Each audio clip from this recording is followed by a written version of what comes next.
Well, well. I mean, I don't want to blow my own trumpet or anything, but 7 in a row. I'm starting to believe my own hype, except I'm not, because I went and listened to Legacy Media on the Sunday, and they had me convinced that Kamala was going to win, so I shorted Bitcoin. Don't worry, I never bet what I can't afford to lose, but I'm just saying, damn, I should have listened to myself. But I'm a Brit, right? I'm not supposed to have any self-confidence. That's part and parcel of who we are. But a 1 in 128 chance of calling 7 coin flips in a row if it was a coin flip. That's effectively what we're talking about here. Damn! Commiserations to all of you Dems out there who are heartbroken. I have no dog in the race other than the fact that I'm now a little bit worried about European security, but not a big fan of woke culture, so there's that going for me. But yeah, it's a very mixed bag as far as I'm concerned, but I'm just happy to have called it right. Commiserations if your guy's lost. Congratulations if your guy won. But it'll all change again in 4 years, and the whole horrible thing will go on and on and on. In the meantime, let's distract ourselves with some SOPCOM entertainment. It's going to be another Supreme Commander epic. It's going to be a Pro-Am. It's going to be a custom 4v4, and it's going down on a generated map. I'm ready. You guys are ready, and the players are sure as hell ready. So let's go on over to the game zone and see how they're going to get on Cheng Ka-Ching. This is actually the second one I've casted today. I could cast one for the Patreon channel. Go and check that out, guys. A mere $1 a month. The best way to support me of some 120-something premium casts on there. Ad-free as well. I know some of you don't like the ads. But yeah, that will actually be coming out tomorrow. Why? Because I didn't want to crow twice about my amazingness. And I thought, if I'm going to do it somewhere, I'm going to have to do it where the most people can see it as possible. So anyway, let's get on with today's game. So, this is going to be Team 1 up here at the top. This is going to be Team 2 down here at the bottom. Going first for Team 1, right at the top of the screen, in Hallie Orange, going Cybrin, bless him. It's Overrated Player, and he's going first land, second air. Team member number 2 for Team 1 over here on the right-hand side, possibly going to be handling air, we'll see. It looks like it should be Nogitsune. Or Nogitsune. One of the two. Anyway, not sure which one it is. He's going Cybrin as well. Bless him, opening first land. Team member number 3 over here on this little causeway section, or guarding this little causeway section. Going UEF, how terribly sensible. Going Electric Blue, how very attractive. Opening first air. Interesting decision. It's one big Andy. How big is Andy, I wonder? Perhaps it's best he keeps it to himself. In fact, that's always a good thing to do. Team member number 4 over here, it's Sando. Sando going Seraphim in... What is that? That's Dijon Yellow. Hard to tell against this background sometimes. And he's going first land. Incidentally, guys, let me know if the sound levels are all right. I had 1 or 2 people mention on the presidential election special that it was a little quiet. I have sneaked them a bit. I've adjusted them. Hopefully they sound better, but always grateful for your input. Let's check out Team 2 now, starting over here on the left-hand side in Baby Pink. Another Japanesey sounding name, Sakura Bloom. There he is. He's going Seraphim, opening first land and going second air, I believe, if he makes his mind up. Yeah. And team member number 2 over here in Fecal Brown. It's the man with beans. I mean, all men have beans, at least 2 of them. He's going first land as well. And going Seraphim, if I hadn't already said that. On the causeway for Team 2 in Pontiff White, we have Quasar, another UEF. So both teams fancying a guarding role over here with a more defensive race. And he's going first land, second air. And last but not least, over here in Burgundy Red, we have Legend of the Stars, another Cybrin. And he went first land. So racial makeups of the 2 teams. We have 2 Cybrin, a Seraphim, and a UEF for Team 1, and then 2 Seraphim, a Cybrin, and a UEF for Team 2. So very similar races, racial makeups today. No Aeons invited to the party. We heard they smell. What is the mass poop situation? That is the mass poop situation, and there's some very considerable piles of poop over here. These are dino levels of poop, mass fields here, and you take a close look, you can see why. They're not stones or quarries or anything. No, there's been some previous battle here, and the area is strewn with T1 to T3 units, wrecks ready to be eaten up at leisure, and there's lots of them kicking around. Otherwise, the topography, what does it look like? Well, we've got two interesting lake formations here. A little neck moving up into this top left-hand area with tons and tons of mass extractors. Incidentally, tons in the center also. So if these players can get out and hold a decent amount of territory quickly, I expect this to escalate pretty fast. And then we've got these neck sections that are reaching into the main base areas also, with one player on each team out on the central middle landmass. And then there's all of these pimples here littering the ground towards the bottom right-hand side, which I shouldn't think will impact the game too much, but it will possibly create a few interesting choke points and some interesting battles that are fought over here. But I imagine the majority of the combat to go down right in the center. This seems like it's a bit of a distraction. Although, having said that, there are tons of mexes down here as well. There are a lot of mexes to be had here. But there are going to be some interesting battles over this top left-hand corner. I would imagine we're getting some drops of build capacity underway. We've got Overrated Player dropping a bunch of engineers and throwing down a land factory right in the middle of this mass field here, which is ideal, really, because, of course, once you've got those land factories up and running, you can just get to work on accruing all of that extra reclaim. We've also got a drop inbound now from Sakura. Where is he heading? He is going to do some more interesting kind of patrol-y, ferry droppy section thing going on here. So he's going to be dropping in multiple locations. Already has an engineer over here, but that has been denied. Some early nice bombing runs out from Overrated Player. Sakura trying to guard against that with his own interceptors, but failing to keep that engineer alive. So this might give him a little bit of a head start here up in this top left-hand corner. Nicely done. But they do actually have a bunch of build capacity up here at the top left, so they're just simply starting in a different location, and they have got mass fields nearby also. What's been happening in the center? So, Quasar's been bringing his comm forward. I can hear... That sounds like a ghetto gunship. That really does sound like some mech marines somewhere, but I can't see exactly where it's going down. Apologies for that. Maybe it's not as important as it sounds. It's not as exciting as it sounds, everybody. It's really not that special. I can't believe I'm missing it. If I don't find it soon, I'm going to restart. No, I'm going to restart. Is this going to be like within the first 6 minutes? I'm like, okay, I'm going to have to go back and now do a recap at the end because I missed a ghetto gunship. But nice little snag here by the interceptors on a little transport there, but they'd already offloaded their payload, unfortunately, as far as Sakura is concerned. So a second group of land factories going up over here. However, they've already been spotted by inbound THAMs. What is the scouting situation for Overrated Player? So yeah, he hasn't seen this over here, so likely wasn't aware that there was the threat of another base nearby, and as a result, this is unlikely to succeed. Engineers getting taken out there. So we were talking about the middle before we got sidetracked by nice noises which we could never find. We've got Legend of the Stars brought his comm forward. He's plopped it in this little pond in the middle.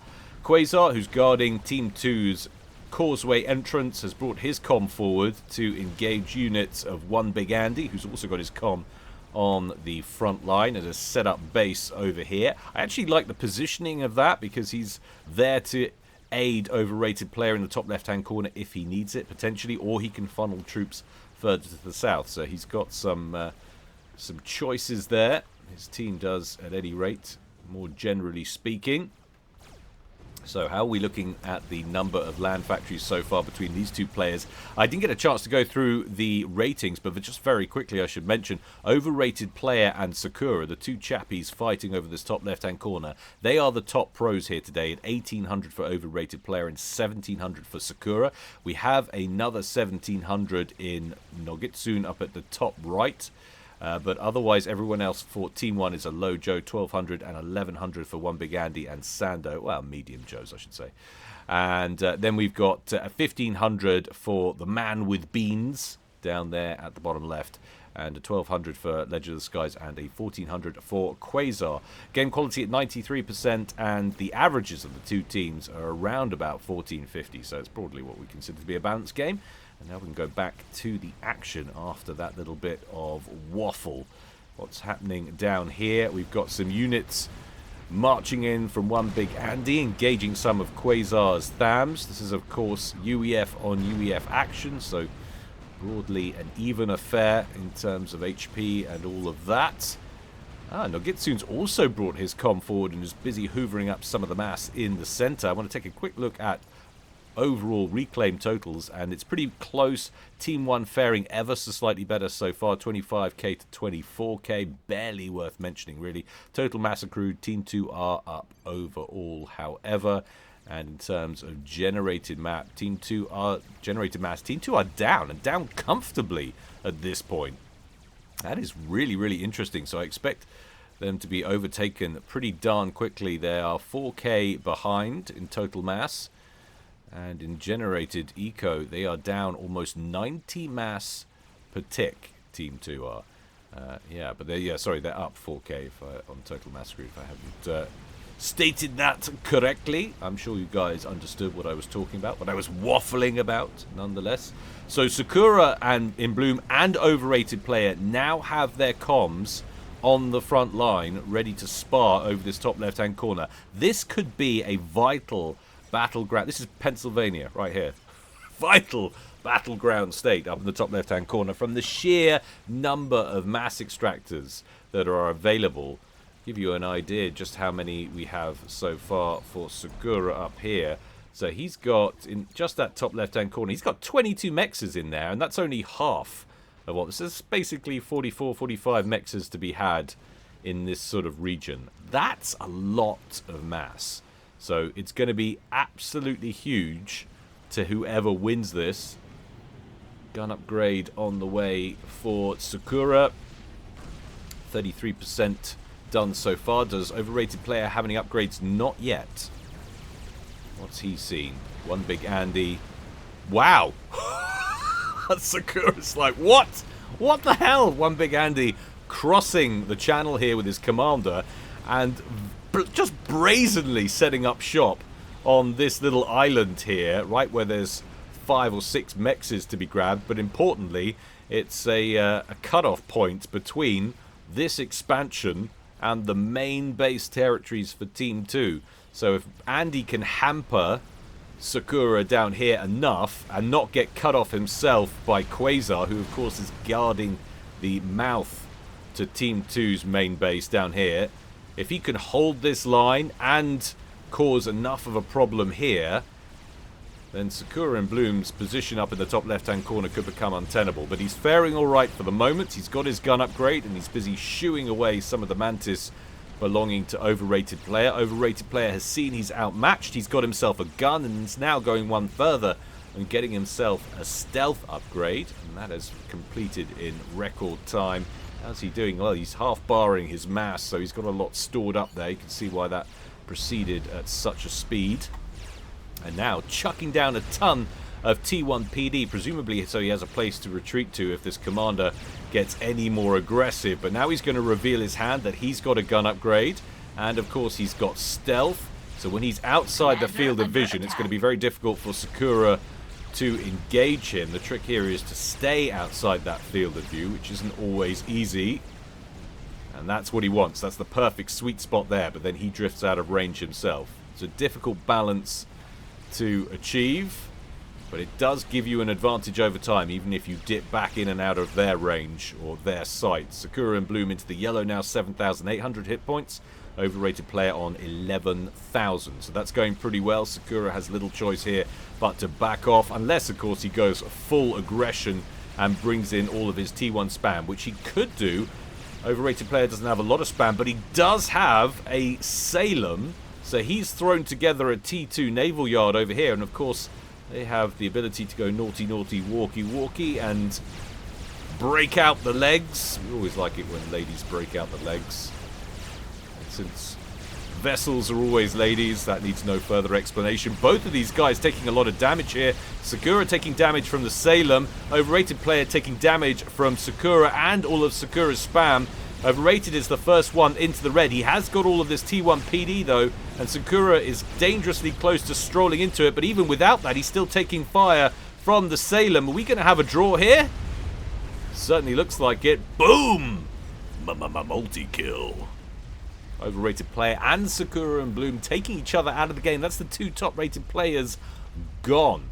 We do, of course, have one more 1700 in Nogitsune, and he's going to be the happy beneficiary of all of overrated players' stuff. And this is going to be an interesting tussle now. So both comms taken out of the picture. We have decent amount of infrastructure for both teams up in this top left-hand corner. The game changer, though, could be the inclusion of these destroyers. How many have we got here? We've got one. He was building another. I thought he was further along that. Have I missed another one somewhere? Let me just have a look here. My eyes are not what they used to be. Sad face. No, he's just got the one so far. But yeah, he's not far off that one. He's about half cooked on that next one. And that could be vital at eradicating this Seraphim presence up at the top left-hand corner. The base down here didn't really work out. However, all of these mexes have been destroyed, presumably, I'm guessing, by one Big Andy, who, of course, crossed over here, built that land factory, but has since retreated. He didn't get cut off by Quasar, but Quasar has held the line down here, but that's a lot of spam coming his way. What's happening down here at the bottom right-hand corner? Sando has advanced. This is his first upgrade. He's rooted to the spot, but he's also been badly damaged. He's on about 5,700 hit points. I'm surprised he's not going for a T2 engineering suite here. Get a big chunk of hit points back and solidify his position with some defenses, maybe a shield gen, and expand out from there. But no, he's staying with the aggressive option. Got some Janus coming in here from Quasar, and this is going to be like fish in a barrel while he's rooted to the spot here. In comes the napalm, and Sando sheds about 1,000 or 1,200 hit points. Gun upgrade up to 64%. Two Janus still alive, coming in for a second run, and now it looks like engineers might be added to the casualty list. Oh dear, and into the red he goes. Are we going to get another death here? Team 2 definitely don't want to be losing a player. Sorry, T1, excuse me. Down here, it's on Team 2's side, so my brain was doing weird things. Team 1 don't want to be losing a player here. But Sando down to just 2,100 hit points. He completes the gun upgrade and goes straight for nano repair. I guess he feels that's a safer option than trying to back out, since the main threat right now is aerial. He doesn't have any way to counter that at the current time. One more round of Janus could be all Team 2 needs to finish him off here. God, tangled up in my words today. But yeah, two more coming in. Sando still on 2,800 hit points. He's only 1/3 cooked on that nano repair upgrade. Payload away. More engineer casualties. Looked like 4 or 5 that went up in that. And once the smoke clears, he's sub 1,000 hit points. He's cancelled his nano repair. Must have been up around 50% done. He's now forced to be on the move, and I don't think he's going to survive, and I think he knows it too. Another round in, takes him down to a couple of 100 hit points. He walks out of the fire, but Control K's himself. Interesting. He did not have much faith in his ability to survive any more of those, and was probably just trying to take out the Janus and affect maximum damage. But that is interesting. So whilst things might look reasonably good for Team 1 in the top left-hand corner, they are down a man now overall. Fortunately, it was their lowest rated player at 1,100 and the lowest rated player in the game. But yeah, what a shame. He was if he'd maybe just gone for that first instead of the gun upgrade, things might have been very different indeed. But alas, it wasn't to be. Good news as far as Legend of the Stars is concerned. His comm was all the way up over here. He's currently engaging some units belonging to Andy, finishing those off with this nice little point defense battery he's got. Quasar, who just bagged the kill. I know it was a control chaos suicide, but effectively that was brought about by Quasar and his Janus. But he's holding line at the moment and also has some assistance from Beans and his commander, who has a gun upgrade on board. He, of course, now is helping with this defense, but also trying to win this encounter up in the top left, which is building nicely. Do we have T2 tech up here? We do have T2 land factories, and they are producing some Ilshivers. So we are going to have a decent... Oh yeah, we've got a lovely little contingent of Ilshivers there. Look at that. What have we got facing off? How many Salems do we have now? Oh, it looks like we've got maybe 4 or 5. 4. That's interesting. What's that one then? Oh, I'm so confused. Why aren't you? Why are you not? Why are you not being selected with the others? Salems and Salems. Something is wrong. I've discovered a bug. Powers that be. When I dug, that's on screen. I'm double clicking and it doesn't like that one. Why doesn't it like that one? It's not selecting. Anyway, 5 Salems in play. This one apparently very Gen Z, doing its own thing. Don't include me in your thing, man.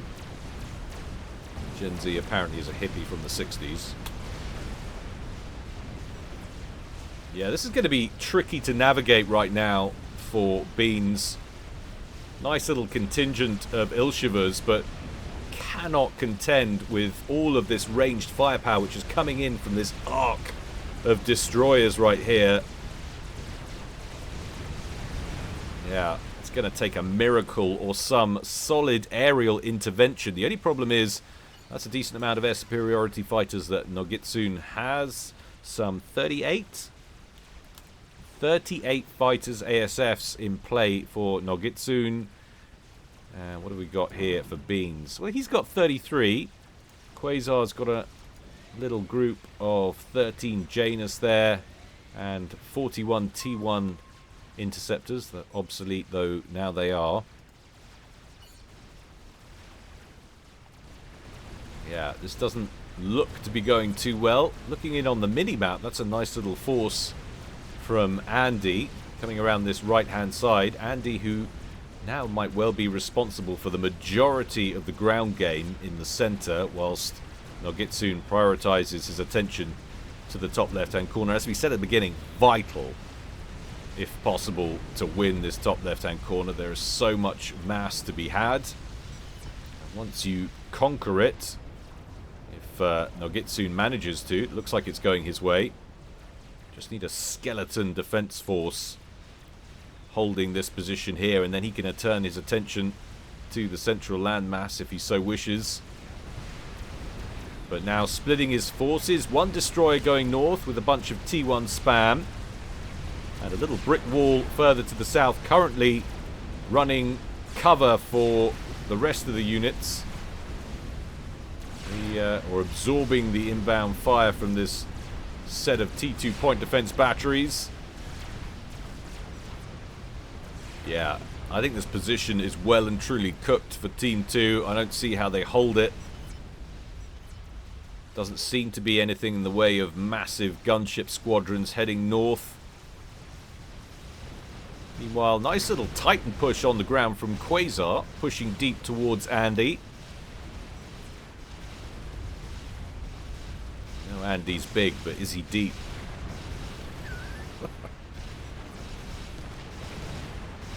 Mass extractors getting picked off.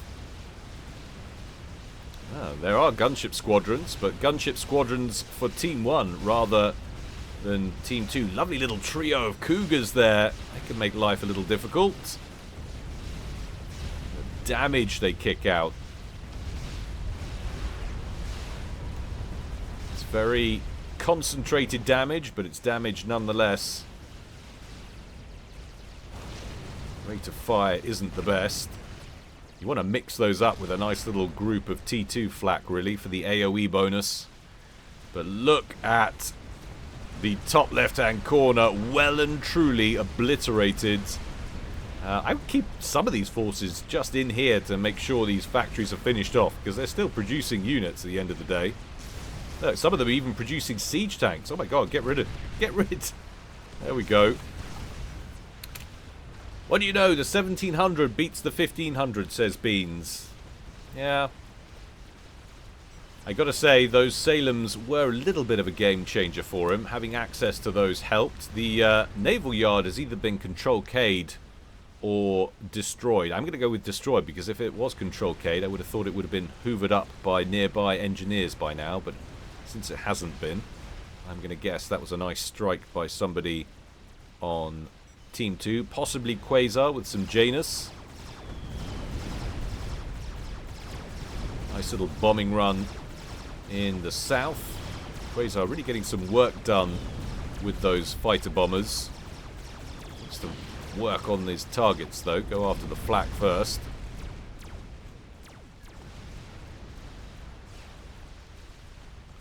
Yeah. That is a solid win in the top left-hand corner for Nogitsune and Team 1.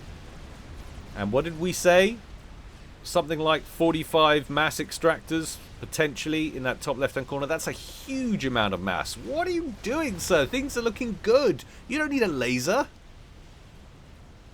How very depressing. But anyway, that's his third upgrade. He's got gun, he's got nano repair. Actually, technically fourth, because you need to get stealth, I believe, before the nano repair. And now he's got laser. Hang on, laser's central, so that's going to get rid... No? Oh, I don't know. I'm confused. Nano repair on the arms, then? I always thought stealth and nano repair were central, but allegedly not. Maybe that's the torpedo launcher I'm thinking of, probably. Another little Titan push up through the center. One big Andy trying to shadow Quasar's units here. But doesn't really have the numbers. But of course, the deeper they get, the more trouble they're going to be in. There are more Titans lying in wait. I would expect to see some sort of transition towards Percival production, being as we are now, broadly speaking, 25 minutes into the game.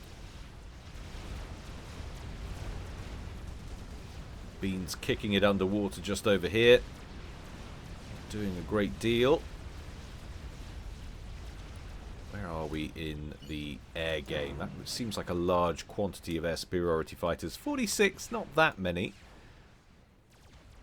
Versus 97. So Team 1 with a stonking aerial advantage at 25 minutes. And they do have some T3 gunships, although they're about to get mobbed by some T1 interceptors. He's spotted the threat and he's moving them back. And there'll be some target practice for the more advanced fighter squadron, which is now going to descend on them. It's raining little brown obsolete fighters. Where are we on eco? Well, it's not that far apart at the moment. Team 1 on 894. Team 2 actually ahead. Well, they are sitting on all of this territory down here, and admittedly, all of this territory is technically under Team 1's control, but Andy, if he has had mexes up on these at any point, he has, by the looks of things, they have broadly all been destroyed. All of these completely open and unused at the moment. Whereas you look down here,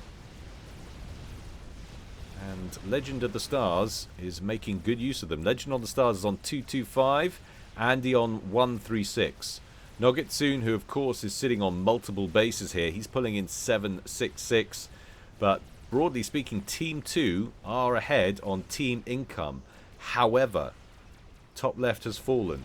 Lots of build capacity in the area. I expect that to potentially change in the near term.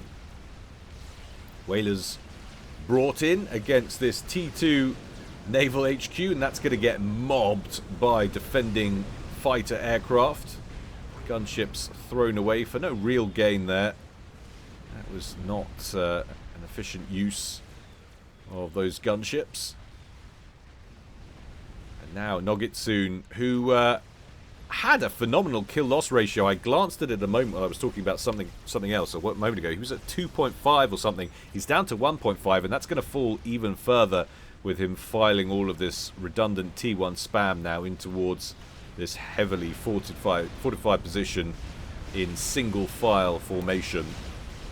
So I expect that to fall away pretty quick.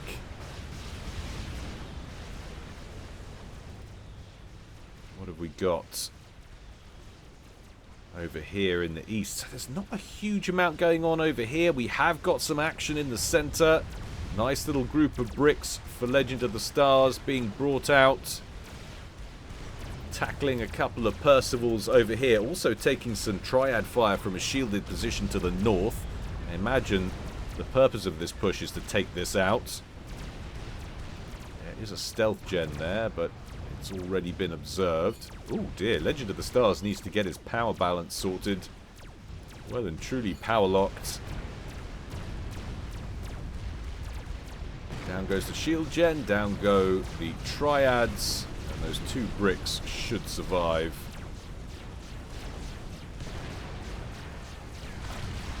Or at least one of them should, maybe. Percival coming in from the right, maybe not. We'll have to wait and see. Little push potentially on the cards from Quasar. All of this, with the exception of this handful of bricks, it's all old school T1 spam. There's another little trio of bricks down here.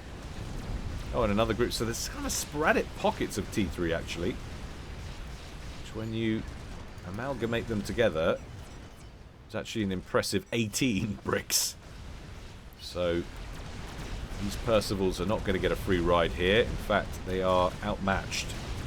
Oh, and a nice point defense battery to the east also.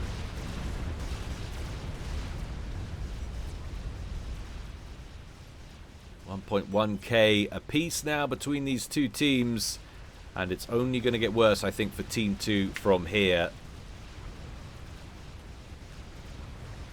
All these mass extractors being set up, potentially soon to be upgraded. We've got a lot of mass still to be hoovered up there. Well, not that much. Players doing a reasonably good job of scooping up the reclaim. Team 1 up 300 mass.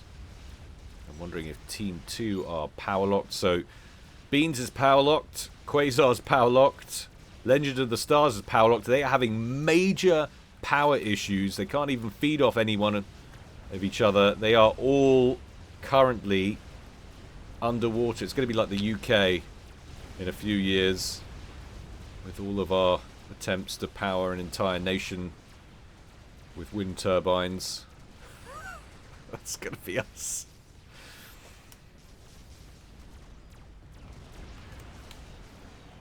Nice little group of cruisers in the center,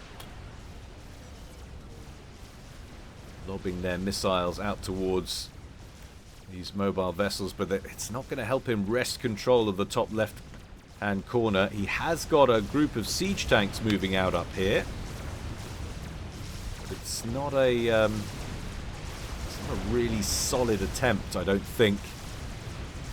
Hasn't got any extra support. There's too many bricks lying in wait for them. That was good guardage by Nogitsune.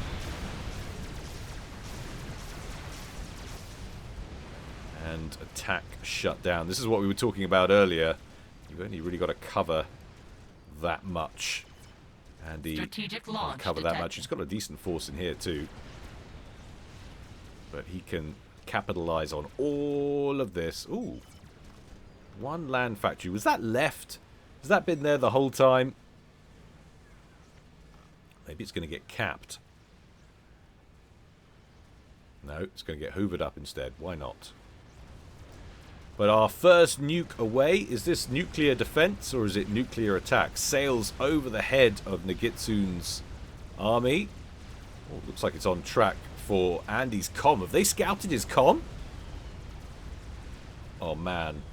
They're going for the comm. They're not. It sails overhead there too. It's going for the top of the map. And this little installation here and a bunch of mechs is around it. Nogitsune currently pulling in 1.1k after the nuke. He's pulling in a K, so it's knocked 100 mass off. Not too shabby. That pulls them almost level pegging in Team Ecos. How many mexes was that? 5 mexes taken out of commission. Have they sorted out their power grids yet? Beans has. Quasar has. Legend of the Stars has. So they are all back in positive power balance.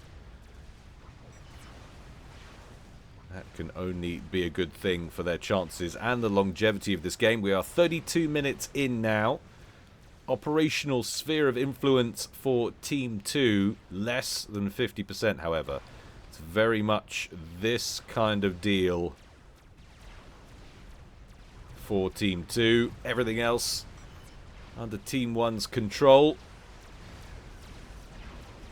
Lovely little force down here for Nogitsune. Megalith, haven't seen many of those yet. Haven't seen many experimentals at all. Is that the first one we've actually seen?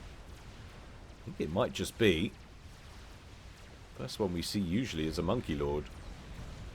Probably some others kicking about somewhere. Big old wall of T1 PD. It was like a project just to give these people something to do. Very irritating bureaucrat was in charge of that squad. The powers that be just send them over there to that front line and just tell them to do something. Big aerial battle kicking off in the center. Looks like it's going Team 1's way comfortably. So, no longer air dominance, but more or less air control. I think being handed to Team 1. Beans does manage to salvage something out of that fight. Gets some 26 fighters back, roughly. Some of those are fresh ones, of course, being produced out of the main factories. Another Otham force being amassed over here. Will this one have more success? Where's the defense force? There it is. Formation not great. And maybe not enough bricks in here to contain this many siege tanks. This one might have a better chance of doing some damage. Next nuke out of the main base from Beans. Heading in a slightly similar trajectory. Might be going for this or this, maybe. Keep an eye on it on the mini-map. But the siege tanks have indeed won that engagement at least. Are they going to push further north? That's the question.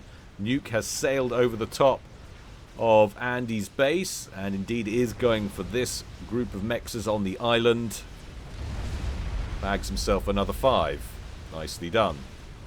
Still only just repairing the damage from the first nuke. 2 T3 mexes up and running. And 5 more taken out over here. Nogitsune back under 1,000 mass per tick once again. Team 2 back in the lead. 1.4k to 1.2k. Nice little push as well going on up the center, incidentally. However, Quasar now likely to run it. Is that the same one? That's not the same one. That's the second megalith. The first megalith we saw is down here in the south, and it's currently wrecking Legend of the Stars, who just doesn't have a lot down here to contend with it. He has dished out a fair amount of damage. That megalith on 25,000 hit points has another Monkey Lord that's coming in. That's fresh. Wants to prioritize the megalith. Indeed he does. But there's so much extra firepower coming from the flanks. Look at all these bricks. I think the megalith still might win. Maybe. Nope. It doesn't. But the Monkey Lord's not going to last long either. There it goes. There's still a brick problem and not much on the ground to stop them. Legend of the Stars has his comm. It's got stealth upgrade and a T3 engineering suite, but urgently needs more experimental firepower. Meanwhile, Quasar's little push up the center did get muted. Good defense work from Nogitsune. Just got too much T3 spam and experimental firepower on the field. Othams are not pushing deeper. There's a lot of crap in here. Look at that. How many bricks are we talking? Nogitsune with 41 bricks. How many bricks on the map? It's got 108 bricks in service right now. Those southern ones that we were looking at a moment ago crossing this channel. Some Nice templates queued up here, presumably for beans. Yeah, beans. They need some gunships or something. Something to contend with these. He's got a strap bomber that's working the problem. And a Monkey Lord in from Stars. That's 100% of Stars' focus right now. He's got a modest income of 145 mass per tick, but he seems to be ploughing all of it into Monkey Lord production. Team 1 once again retake the lead though. 1.3k to 1.2k in generative eco. And they're up some 22,000 mass. Sorry, 12,000 mass. I've got to get my glasses. I've got to. Find time to get to Specsavers at some point. So a lot of those bricks moving into the water. Of course, they're torpedo capable. Those cruisers are not, which is why we see them fleeing the scene. Just take a few of them down here to deal with that naval yard once and for all. That probably wouldn't be a terrible idea. Yeah, actually, maybe not. Look at all of those torpedo launchers. I don't know why I thought there would be something other than torpedo launchers, but of course they would be. That's 51 of them. Yeah, that's probably why he hasn't done that already, Guile. Good job. Nice little group of gunships pushing down the mid. Who's that coming for? Looks like it could be Quasar. Something interesting happening in the main bases. We do have a nuke launcher in situ for Nogget soon, and that's actually got a nuke loaded, so he's storing those for the time being, unless he's just about to launch it. Not at the current time. We have in the main bases over here lots of build capacity support for that nuke launcher, which is already loaded as well. That has one ready to go. The bricks by the island mount the land. Get a couple over here. Maybe they can avoid the torpedoes and still hit. No, range not long enough. Even if you were sat right there, you wouldn't be able to reach it. How much damage do they do? Well, there's a lot of them, so they do quite a lot quite quickly.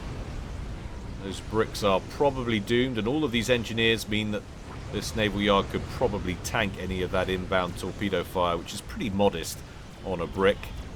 It's not their primary attack function after all.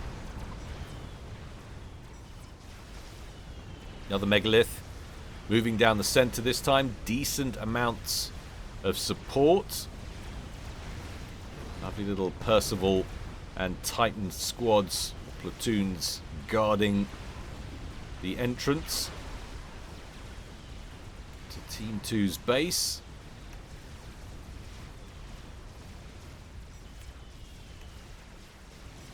Those bricks crossing over the island right now. Look, it's like nothing happened. Pristine condition and dead bricks that were finished off. And what's waiting for them on the other side? Solid bank of T2 point defense.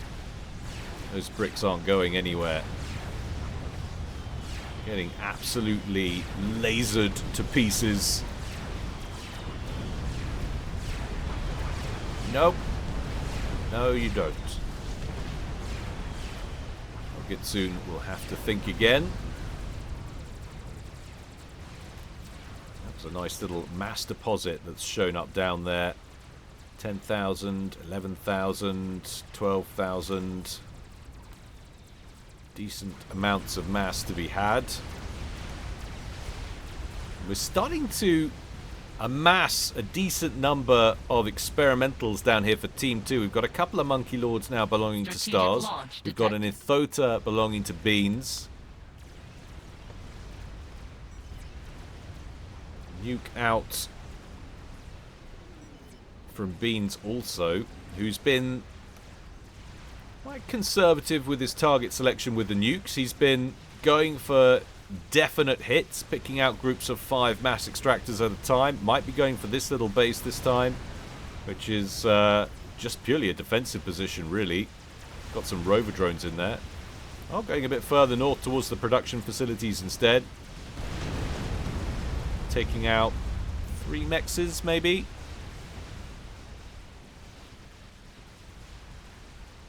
Not a huge win, but a win nonetheless. I think it's fair to say Andy not capitalizing on his possible avenues of mass production as not as confidently as Nogitsune has. But look at this. We've been so distracted by what's been happening elsewhere. This must be that little Otham army we saw have the success down here. And he has wiped out everything. Nogitsune has been all but evicted from the top left-hand corner, thanks to that one group of Othams. APM taxed backseating.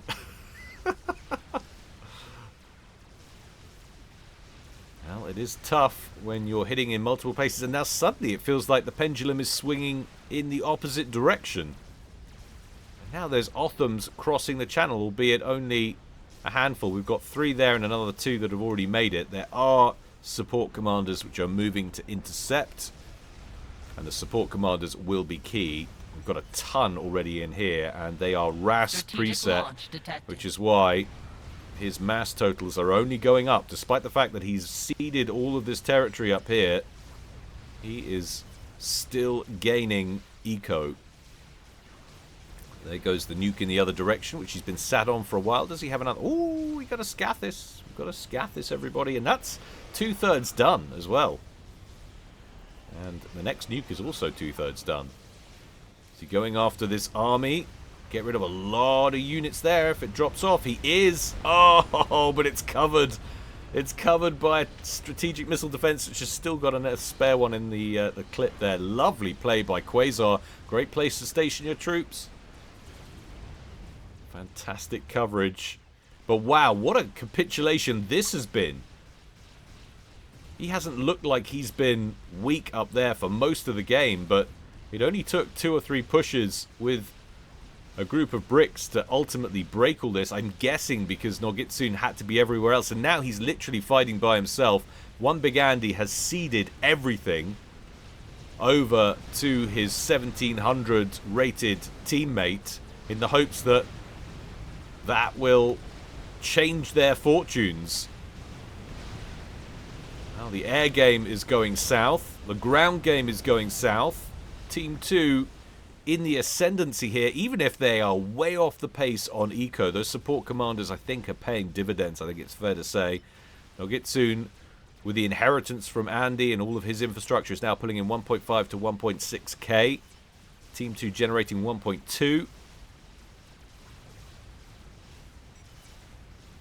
But they've killed... Look at the kill difference in mass killed. Team 2 have killed over 1.4 million mass. Team 1 have killed mere 801,000, and the kill-loss ratios speak for the same story, tell the same story. 1.01 for Team 2 versus 0.39 for Team 1. That is shocking. But the Scathis is online, and this could be the end for Team 2. Big build-up down here, and Team 2 are working on a game ender of their own, but they're only half done. Massive commitment in terms of engineers from here from Beans. He's got 5,800 hit points, 5,900 hit points done out of 12,000, but is now under Scathis fire. The question is, are they aware of it? They haven't spotted it, and they haven't got any radar coverage, but he is moving in with spy planes. The trouble is, massive banks of SAM sites prevent effective scouting here. If they are going to manage it, it's not from that direction, that's for sure. All of the mass fab templates that Beans has planned, Scathis could put dents in those plans, but it's vital for Team 1 that they discover this and take it out before it goes online. If they do, then they might have this. Maybe.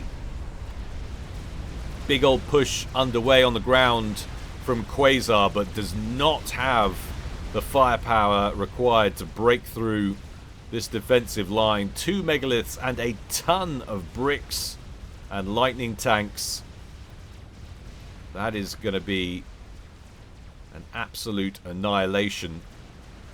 Breathing room, though, has been supplied to Stars, who is now pushing out for the first time in a while. He's been bottled up in this forward base, or his main base position, sorry, for quite a while. Excuse the alerts from my browser. Terribly annoying. So, yes, that is interesting. And Quasar has reassessed the situation and believes he cannot break through. He has successfully taken out one of the megaliths, but the other one is almost at full health, and there's still a ton of bricks in here. Good unit comp with the lightning tanks also, and still that Scathis fires. And look at the main base!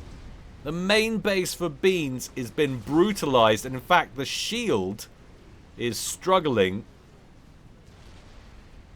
He's got a lot of these engineers committed to recharging the shield. Could do with more shield gens, really. He's just throwing all of his eco into that YOLO production. He's even asking for mass from his teammates. Give me some mass, he says. But it's over 3/4 done now. 9,200 out of 12,000 hit points complete.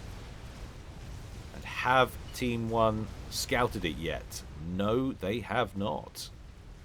So they are still blind to the threat. They haven't been able to get spy planes in there. They've had an attempt. Oh, a second push on the ground now. Percival's doing their best, taking huge divots out of this massive assault bot. I think they're going to manage it, but it will cost them all their Percies. It's going to be a Pyrrhic victory for whoever holds the line here. I think it might just be, although, oh no, he needs to move those back bricks up and get them involved. Otherwise, Quasar's going to pick him apart here.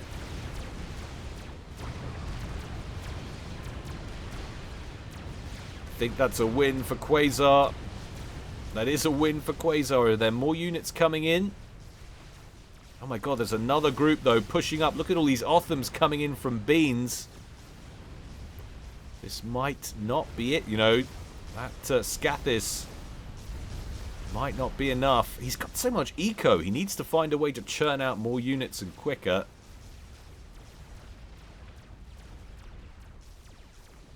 Is that YOLO done? That YOLO's so nearly done. And they never managed to scout it. That's going to be a horrible shock for Team 1 when that goes live.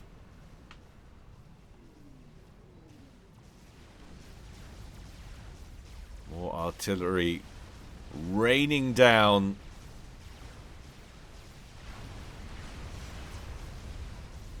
If we lose this, I'm shooting myself. I mean, you've been dead for most of the game.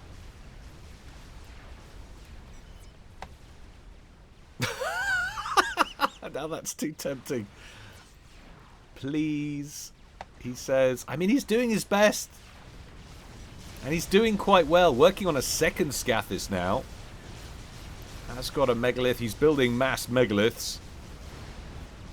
But he just needs to do some more scouting. Try at all costs to sneak some spy planes in here just to get a read.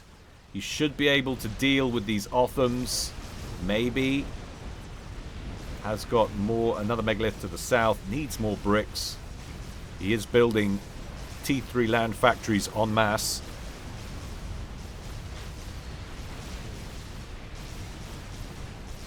Strategic launch detected. And there, is that the first Yolona Os?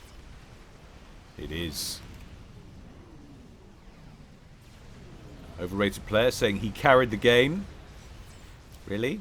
Without those destroyers and my APM, I don't think you can claim you carried the game, sir. The destroyers were very useful. They were useful. But you died far too early in a draw in an area that was undecided. The outcome was undecided at the time. So that is a stretch to claim you carried. At the moment, my MVP is Nogitsu. It might change if this Yolona Os can connect. Strategic launch they have YOLO. Overrated player just spotted it. Spotted it. Either when that flew overhead or when that second nuke went off so quickly. Either way, the outcome is the same. Quasar trying to push up through the center here. Nogitsu trying to hold on all fronts. Under nuclear attack from above. Ground attack from 2 locations. Thota just rolling on up like it's cool. It's going to run into a bunch of Ravagers. That's going to be bad for his health. Strategic launch detected. Oh, just about deals with it. How many anti-nukes do we have now? There's 1 in the chamber here. Will that get a second one complete before that gets there? I'm not so sure. There's no engineers supporting it. I can't stomach this anymore, Sister Kitsu. I think he's checked out, guys. I think he's done. Which is such a shame. Look at how well he's done.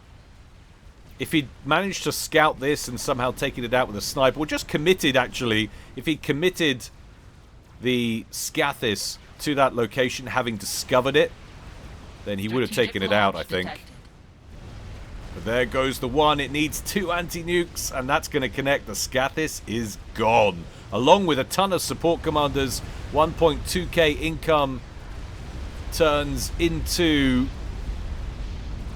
sub 1,000, 965-ish. And there's a breakthrough on the ground. Percivals are going to take out this defending megalith. Quasar is in the main base, and there's more Percivals to follow. Such a shame. He has complete air control, but he hasn't got any gunships to make use of those fighters with.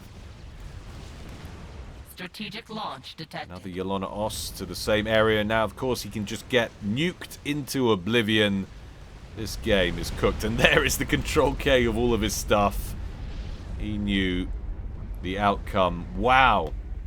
You see, I actually want to give MVP to Nogitsune, but that play from Beans, I've just got to... It won the game. It really did. But then, I don't know. Do you know what? Maybe that didn't win the game, because we had these Percivals pushing up through this position, and they had beaten everything.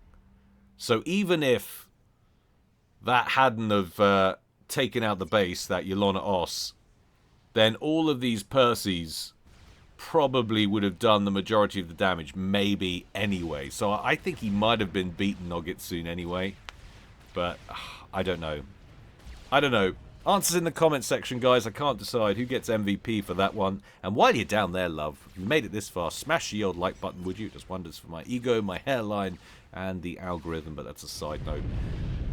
And then one Big Andy, who's been spectating largely, I suppose, will report one Big Andy he's throwing. I mean, not really. He just gave all of his stuff. But yeah, interesting stuff. If you feel so inclined, guys, do check out the Patreon. Like I said, it's a mere $1 a month. We've got some 120-something premium ad-free casts there or thereabouts. Another one will be going up tomorrow, which I just recorded before this. So do check that out, guys. Until next time, stay well and stay safe. This is Guile, signing out.